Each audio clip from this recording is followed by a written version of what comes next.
Scrolling down our controller, coding level 1. This is a basic coding level, and really what we need to do is open this to enable us to go into coding level 2.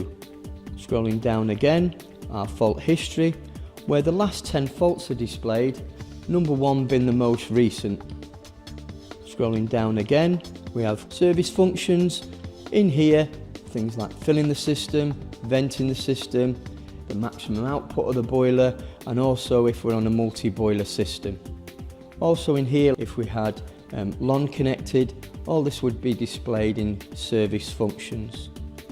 Going back to our menu, we can now terminate our service. If we terminate our service, so now when we press menu, as we can see, we can only scroll down to settings and service does not appear.